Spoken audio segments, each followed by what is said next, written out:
You probably clicked on this video because you're signed up for your first or your next craft show. In this video, I'm gonna help relieve some of those pre-craft show jitters so you can focus on why you're actually doing this, to have fun and also make some profit. Hey makers, welcome back to my channel. My name is Camryn. I run the crochet boutique called Camryn's Cute Creations, and I primarily sell at craft shows. I absolutely love making content here on YouTube, helping you make the most out of your shows as well, and I cannot wait to hype you up in today's video because I promise you they do not have to be this stressful. I want to start by telling you a little story of my very first craft show ever. I honestly don't even remember sleeping the night before. I mean, I'm sure I did a little bit, but I was having horrible anxiety for it. I was not prepped at all. I think I had maybe 20 items in my inventory. I had no tablecloths. I didn't even think about bringing those.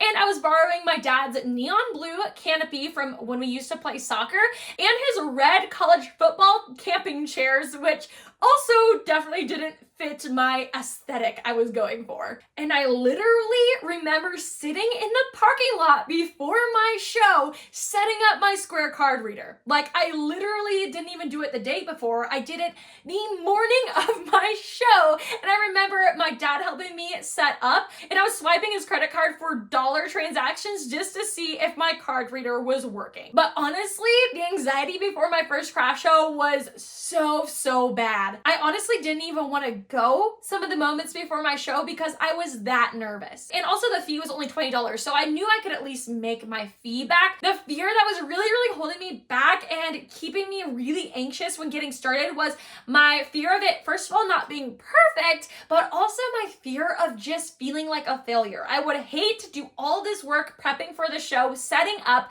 just to not sell anything. It wasn't the fear of losing the $20 booth fee because that's nothing, but the fear of showing up, nobody buying from me, and just all that work put in for nothing. So my goal is to have you feeling at the end of this video super confident going into your next market, so you don't have to feel this super anxious energy before your show and feel like you're going to be a total failure and just overthink all of it, because trust me, I've been there. It's not fun, and my hope is by the end of this video you are not going to be feeling that way at all, and you're instead going to be feeling so confident going into your next show. So the first thing we should be doing is set some realistic goals for ourselves. And I've talked about goal setting on my channel before, but let's be real. If this is one of your first craft shows, it is so hard to set a profit goal. So what I want to do is set some realistic goals for you and kind of reframe the way you think about how your craft show is gonna go. Not every show is going to be a huge success, and the likelihood of your first show being the best show ever is very low. Now, I will say some of you have messaged me over on Instagram before and let me know I sold $3,000 of inventory on my first show ever, and I'm like, what? You are killing it. Like, seriously, so impressed. But let's be real, for the most part, one of our first shows is probably going to be on the lower end when it comes to profits in our business. So I wouldn't overthink the amount of money that you're making or the amount of sales that you're making, because here's the thing. Even if you have a dud show, even if you don't sell anything, you have so much value from that show in lessons alone. And I know it sounds cheesy, but learning from those mistakes and learning that this isn't my ideal customer just gets you that much closer to your goals in your business. And we all have to have some of those shows where we don't sell super well at in order to get to the ones that we love and we keep doing year after year. Last winter, I set up at this holiday show at one of our local malls in the area, and it was really exciting for me to be at the mall right before Christmas. I thought I was gonna sell like hotcakes, show up, and oh my gosh, I had the worst show of my entire life. Now, keep in mind, I've been in business since 2019. The worst show of my life was literally last year. And did I give up after I literally lost $50? Like, seriously, I made a $10 sale, but I had a $60 fee for the booth, so I lost $50. And did I give up after that? No, absolutely not. But I did take notes of all the things that I knew I did not want to do for future shows. So I knew I didn't really love that venue and don't want to go back to it. I knew that my ideal customer definitely was not there. I knew that the weather was horrible, super snowy, super icy, and not a lot of people were out and about shopping that day. And this makes it even better. This was already my worst market of all time, right? And as I'm taking down, I'm already stressed out because we were also planning a wedding at this time. So a lot of things going on. I'm so stressed out. The wedding's in a month. I just made $10. Well, pretty much lost $50 at this show. I'm just having a bad day. I'm in the parking lot and I had my sign that I use for my markets, and I'm walking out and I eat it. I eat it on ice. Like literally just, I'm not kidding you, fully fell down. The sign collapsed down on the ground and pieces are falling off of it. And I was walking out with my dad and my fiance at the time, my husband, who were both helping me tear down this event. And I definitely shed some tears that day because I'm so stressed out. I lost $50. I just fell in the parking lot. It wasn't a good day. And let me just be real with you. You're gonna have some days like this, but I do about 30 full days of markets a year. And that was the worst day I've ever had at a market ever. And it was that one time. But it happens way less more often now that I know the events that I sell well at and I have a more established brand in my community. So I'm telling you this story because the things that you learn at your craft shows sometimes are even more valuable than that income from profits and selling your products. And I know it sounds silly and you're probably like, well, I want to make money. We don't want to make money doing this, right? We do want to make money doing this. Don't get me wrong. There's so many other things to learn at your show. Some of that is talking with fellow vendors and building relationships with the coordinators, also building a loyal customer base. Even if they're not buying from you at the actual event, hand out business cards. I hand out business cards like candy at my shows. You get a business card, you get a business card, you get a business card, you look my direction. Here you go. Here's a business card. Here's a stack of business cards. Go ahead and give them to all your friends. I hand out business cards like crazy and I get so many more sales after they follow me on Instagram. They come to future shows. When I have my online shop up, people would order from me online, things like that. So hand out business cards. Even if you're not making sales in the moment, there's so many more opportunities. You can chat with fellow vendors about potential markets you might sell well at, because a lot of these vendors do a ton of shows. And a lot of those vendors love sharing our expertise with other beginners and want to share markets that we think you'd sell well at. So that's something else to keep in mind. Let's manage some of that fear and anxiety because, okay, yes, I am a very anxious person. Ask my husband. And when it comes to events like shows, I put so much pressure on myself. I'm a perfectionist. I want everything to go correctly. Really, I think I overhype it and I get really, really nervous. So I am a very nervous person, and Peyton is quite literally the opposite of that, which I think really helps us because we balance each other out. But I wanted to share this with you. I still get nervous for all of my shows. It is normal to feel nervous before your first craft show or your next craft show, or if you've done 1,000 craft shows. It's normal to have that kind of excited, nervous feeling. Now, I will say, if this is excitement and this is nervousness, it used to be I was way more nervous and kind of excited, and the more I do them, the less nervous I get and the more excited I get, but I'm always a little nervous still, okay? And I feel like nervousness and excitement kind of play off of each other, like it's gonna be good, but also, oh my gosh, it's so many things to do and you get overwhelmed. So it's totally normal to feel this way. Don't feel like you're alone on this. All of us vendors feel this way. I had a show the first year of doing markets. I seriously did not want to show up. I had about 30 items in my inventory. It was a craft show at a high school, which if you haven't checked out a high school craft show, the ones in our area can actually be really good. And I had no idea what to expect because it was my first high school craft show. So I was prepping beanies the night before. I was staying up seriously so late. I think I made 3 or 4 beanies the night before when I should have been sleeping because I was so nervous of not having enough inventory. And I was seriously debating whether I should even show up in the morning or not. I was like, I honestly don't think I have enough stuff. Now, this quote gets me through so many things. Leap and the net will appear.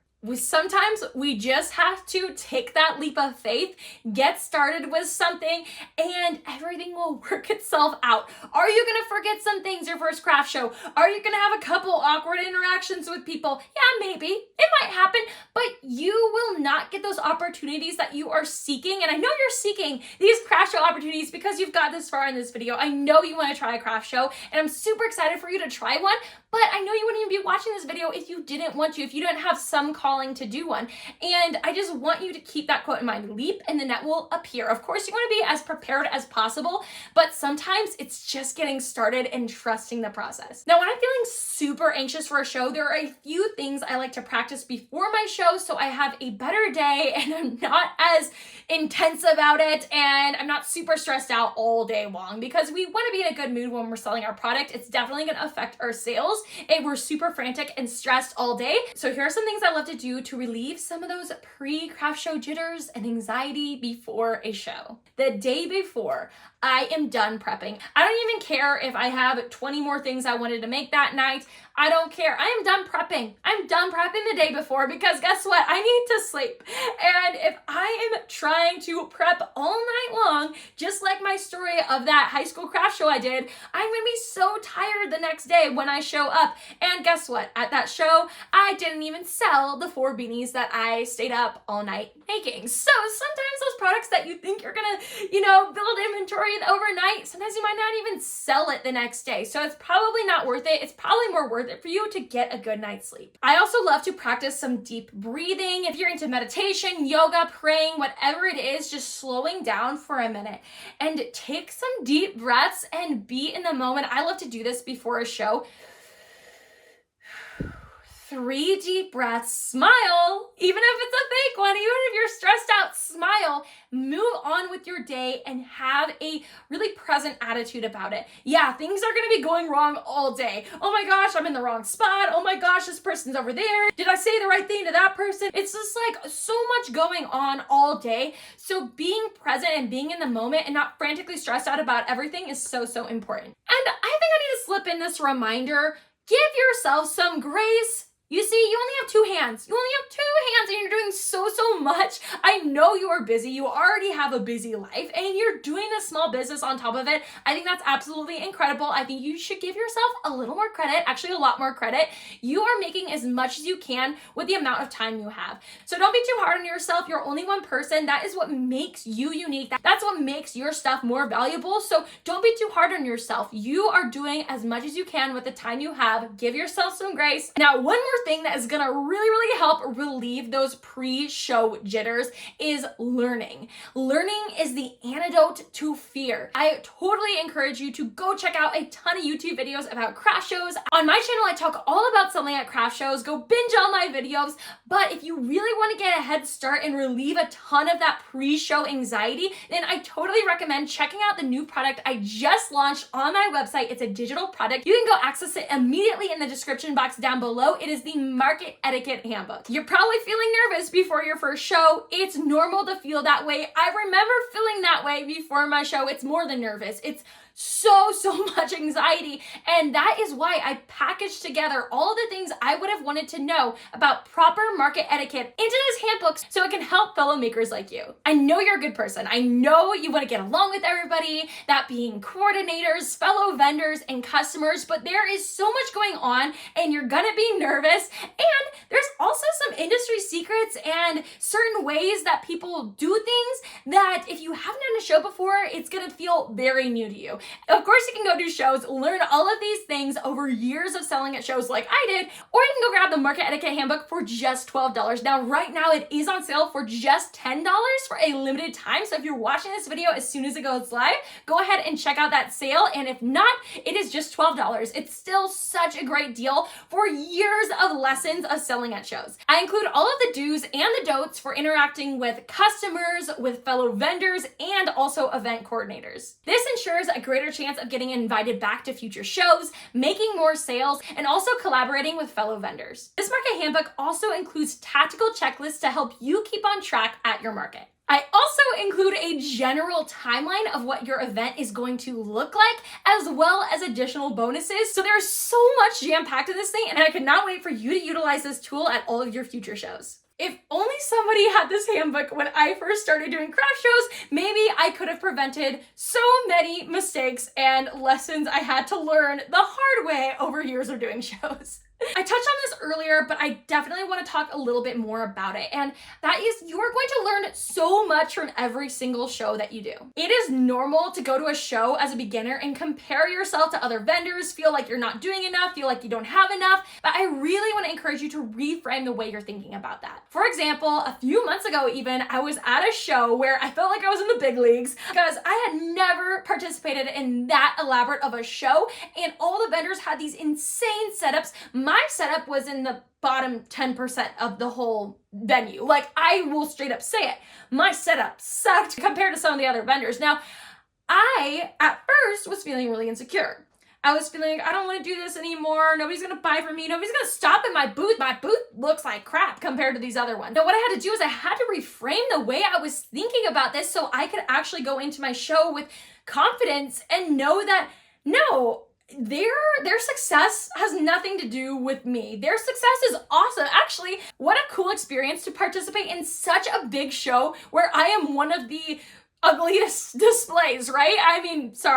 It was, compared to the others, it looked bad. And you know what? I was feeling blessed. I was in a room with so many other more experienced vendors. You know why? Because I can learn so much from them. My friend and business coach, Yelena, talks about this quite a bit. She talks about taking this information at shows and using it as data. This is an example of how I did it at my show. I'm thinking, okay, well, my booth doesn't look like this person's booth, and I like what I'm doing here, but I also really like what they're doing here. And I'm not encouraging you to copy anybody or rip anybody off, but it's totally okay to take inspiration from this booth and incorporate some of that in your booth. Now, I also really want you to start celebrating the small wins.